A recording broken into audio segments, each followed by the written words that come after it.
আসসালামু আলাইকুম ওয়া রাহমাতুল্লাহি ওয়া বারাকাতুহু। আমরা নুরানি সিলেবাসের অন্তর্ভুক্ত যেই সমস্ত হাদিস আছে সেই হাদিসগুলো ধারাবাহিকভাবে সিরিজ অনুযায়ী আপনাদের সামনে 5টি করে নিয়ে আসছি। আজকে আমরা যেই 5টি হাদিস নিয়ে আসছি সেগুলো হলো 11 থেকে 15 পর্যন্ত। তো চলুন আমরা শুরুতেই 11 নম্বর হাদিসটি অর্থসহ জেনে আসি। 11 নম্বর হাদিস শরীফ, আল মুসলিমু মান সালিমাল মুসলিমুনা মিল লিসানিহি ওয়া ইয়াদি, অর্থ খাঁটি মুসলমান ওই ব্যক্তি যাহার হাত ও মুখ হইতে অপর মুসলমান নিরাপদ থাকে।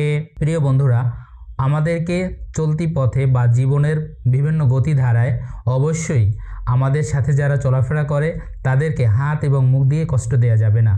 আর আমরা যদি এভাবে কষ্ট দেই তখন আমরা আল্লাহ তাআলার প্রিয় বান্দা হতে পারবো না। তো আমরা অবশ্যই আমাদের ভাষায় এবং ব্যবহারে এবং হাত এবং মুখের যতগুলো কাজ আছে সকল কাজের মাধ্যমে আমাদের পার্শ্ববর্তী যেসব আল্লাহ তাআলার বান্দারা আছেন, আমাদের বন্ধু বান্ধব এছাড়াও আমাদের আত্মীয় স্বজন রয়েছে, তাদেরকে কষ্ট দেওয়া থেকে বিরত থাকি। তো চলুন আমরা এখন 12 নম্বর হাদিসটি অর্থসহ জেনে আসি। 12 নম্বর হাদিস শরীফ, হুব্বুদ দুনিয়া রাসু কুল্লি খতিআ, অর্থ দুনিয়ার মুহাব্বত সমস্ত গুনাহের মূল। প্রিয় বন্ধুরা, হাদিসটি দ্বারা আমরা যা বুঝতে পারলাম যে আমরা সাধারণত দুনিয়ার জন্য অনেক কিছু করে থাকি আর এটাই সমস্ত গুনাহের মূল, এই হাদিস থেকে জানতে পারলাম। অতএব দুনিয়ামুখী আমরা না হয়ে আল্লাহমুখী হব, দুনিয়াকে আমরা ততটুকুই নিব যতটুকু আমাদের প্রয়োজন। তো চলুন আমরা 13 নম্বর হাদিসটি অর্থসহ জেনে আসি। 13 নম্বর হাদিস শরীফ, ইন্নামাল আমালু বিল খাওয়াতিম, অর্থ শেষ আমলই নির্ভরযোগ্য। এখন আমরা 14 নম্বর হাদিসটি অর্থসহ জানার চেষ্টা করি।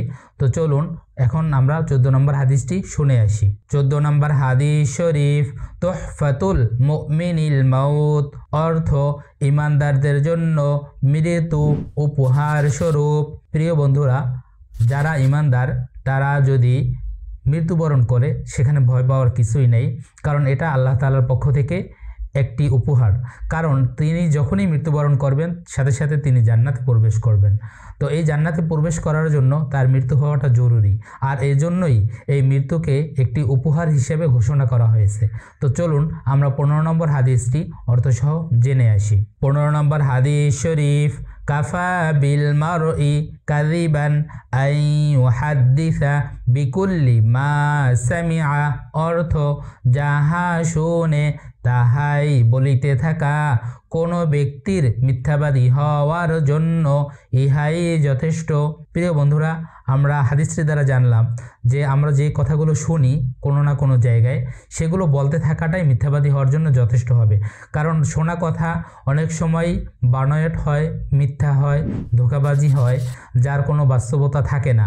আর যদি সেই কথাগুলোর বাস্তবতা থাকে এবং শিরক মুক্ত, বেদাত মুক্ত, এমনকি গীবত মুক্ত হয়, তখন আমরা সেই কথাগুলো অন্যের কাছে পৌঁছাতে পারি। তো এই জন্য সদা সর্বদা আমরা চেষ্টা করব গীবত মুক্ত, শিরক মুক্ত এবং বেদাত মুক্ত কথাগুলো শোনার আর এই কথাগুলো অন্যের কাছে পৌঁছানোর। এছাড়া বাকি কথাগুলো আমরা শুনবও না, সেই সাথে সাথে সেগুলোর প্রচারও করব না। আল্লাহ তাআলা আমাদেরকে এই 5টি হাদিস অনুযায়ী জীবনযাপন করার সর্বোচ্চ তৌফিক দান করুন। প্রিয় বন্ধুরা, আমরা এরপরে সিরিজে আপনাদেরকে অবশ্যই শোনাবো 16 থেকে 20 নম্বর হাদিস। প্রিয় বন্ধুরা, ভিডিওটি শেষ করার পূর্বে আপনার কাছে একটি কথা বলে রাখি। কথাটি হলো, আমাদের এই চ্যানেলে এবং এই ফেসবুক পেজে আমরা প্রতিনিয়ত ইসলামিক বিভিন্ন বিষয়ে ভিডিও আপলোড করে থাকি। আপনি যদি ইসলামিক বিভিন্ন বিষয়ে জানতে চান তাহলে আমাদের চ্যানেলটিকে সাবস্ক্রাইব করে দিয়ে পাশে থাকা বেল আইকন বাজিয়ে দিতে পারেন, তাহলে এর পরবর্তী ভিডিওগুলো পেতে আপনাদের আর কোনো সমস্যা হবে না। আর এছাড়াও ইসলামিক কোনো বিষয়ে জানার থাকলে আপনারা কমেন্ট করতে পারেন, আমরা যথাযথ উত্তর দেওয়ার সর্বোচ্চ চেষ্টা করব। প্রিয় বন্ধুরা, বিদায় নিচ্ছি। আসসালামু আলাইকুম ওয়া রাহমাতুল্লাহি ওয়া বারাকাতুহু।